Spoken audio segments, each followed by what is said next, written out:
တာကိုကျွန်တော်ညီကိုနှစ်ယောက်မိတ်ဆက်ပါမယ်ကျေးဇူးရှင်ပေးတာများခင်ဗျာကျွန်တော်တော့နိုင်ငံတော်ရုပ်ရှင်နဲ့ဗီဒီယိုတရုပ်ဆောင်ဟာတမင်းသားဒိန်းတောင်ဖြစ်ပါတယ်ခင်ဗျာကျွန်တော်ခင်လာပါပရိသတ်ကြီးသရောင်းစားခွက်ပြောင်းမယ်သရောင်းစားပရိသတ်ကမင်းအမေလင်းနေမဟုတ်ဘူးဘယ်လိုပြောလိုက်ရင်မျက်နှာလေးကပေကလေးတောင်ကြည့်လိုက်ပြောင်းကြည့်လိုက်ပြန်မင်းငါခွေးငါဒိုးကြတာမင်းကိုဆင်းတော့ပိတ်တော့ဂျိုတရားတယ်ကွာတားမသိလို့ဘာသားလဲမင်းမလာမြင်တာနေမေမလာမြင်ပိတ်တော့ကိုခမင်းရှင်ဟင်းရှင်ကျေးဇူးရှင်မေတန်းလန်လွန်အမေနဲ့မခေါ်နဲ့မင်းနဲ့ကြီးတဲ့လူတယောက်မှမရှိတော့ဘူးညီမလေးကိုကြီးကိုလိုက်နေမေမရိုက်လိုက်ဟိုမှာသွားတော့မရှိတော့ပရိသတ်ဆိုတာကိုကျေးဇူးရှင်ပရိသတ်ဟုတ်လားအဲ့တော့ပရိသတ်ကိုရင်ချေးလေးနဲ့ဘယ်လိုပြောကျွန်တော်ခင်းလိုက်မှာခင်ဗျာဩမင်းကြောင်းမနေဘူးလားဟောမနေဘူးရင်ချေးလိုက်မှာတင်တန်းနေမတတ်ဘူးလားတတ်ဘူးလို့ပါပြောလိုက်မျက်နှာလေးကတောင်လို့ရောက်နေလောက်ချင်လား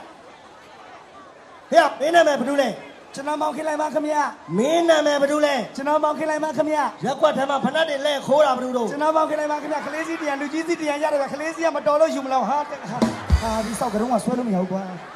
ဖဏတ်ခိုးတဲ့လူမင်းသိလားဘယ်လောက်သိမှလဲမသိကျွန်တော်တိတိကျကျမသိပါဘူးခင်ဗျာပေါ့အဲ့လိုပြောပါလားရက်ကွက်ထဲမှာဖဏတ်တွေလက်ခိုးတာဘယ်သူတို့ကျွန်တော်တိတိကျကျမသိပါဘူးခင်ဗျာရက်ကွက်ထဲမှာဖဏတ်တွေလိုက်ခိုးတာဘယ်သူတို့ကျွန်တော်တိတိကျကျမသိပါဘူးခင်ဗျာမင်းအဖေဘယ်သူတို့ကျွန်တော်တိတိကျကျမသိပါဘူးခင်ဗျာအမေကလင်းနေရိုက်ပါမနဲ့တယောက်ညတော့တော့မေကဘွဲပေါက်ဟာရိုက်လိုက်ငါမေပဲဘွဲပေါက်နေအောင်မင်းအဖေနာမည်မင်းမသိဘူးလားသိတာပေါ့ဦးမြလိုက်ကွာဦးမြလိုက်လို့ပြောပေါ့မင်းဖေနာမည်ဘယ်သူတို့ဦးမြလိုက်ပါခင်ဗျာမင်းအဖေနာမည်ဘယ်သူတို့ဦးမြလိုက်ပါခင်ဗျာမင်းအမေဘာလုပ်တော့ဦးမြလိုက်လုပ်ပါတယ်ခင်ဗျာခဏခဏလုပ်တော့ဖေကမနဲ့တခါညတခါတောက်လျှောက်တော့ကြောက်ဦးတွေတော့ဟာမင်းအမေအလုပ်ကိုမင်းမသိဘူးလားဟာမင်းအမေဘာလုပ်ငါအမေဘာလုပ်မစင်းတော့မနေပြန်လို့ပေးတာကွာ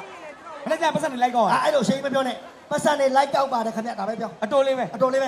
မင်းအမေဘာလုပ်တော့ပတ်စံနေလိုက်ကောက်ပါတယ်ခင်ဗျမင်းအမေဘာလုပ်တော့ပတ်စံနေလိုက်ကောက်ပါတယ်ခင်ဗျမီးပွိုင်းမှာမော်တော်ပီကယ်တွေဘာလုပ်တော့ပတ်စံနေလိုက်ကောက်ပါတယ်ခင်ဗျသူမကောက်ချင်ကလေးတယောက်ကိုနေစားပေးပြီးကောက်ခန့်ဟာ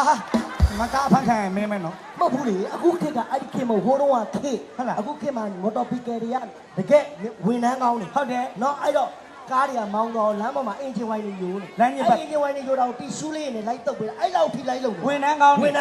ယ်တန်ပြောမီးပွိုင်းမှာမော်တော်ပီကယ်ကြီးဘာလုပ်နေလဲအင်ဂျင်ဝိုင်းတွေယိုးလို့တီရှူးနဲ့တုပ်ပါတယ်ခင်ဗျမီးပွိုင်းမှာမော်တော်ပီကယ်ကြီးဘာလုပ်တော့အင်ဂျင်ဝိုင်းတွေယိုးလို့တီရှူးနဲ့လိုက်တုပ်နေပါတယ်ခင်ဗျမီးပွိုင်းမှာမော်တော်ပီကယ်ကြီးဘာလုပ်တော့အင်ဂျင်ဝိုင်းတွေယိုးလို့တီရှူးနဲ့တုပ်နေပါတယ်ခင်ဗျငါကုံရတုံးကမင်းမြမလေးဘာလုပ်လဲအင်ဂျင်ဝိုင်းတွေယိုးလို့တီရှူးနဲ့တုပ်နေပါတယ်ခင်ဗျ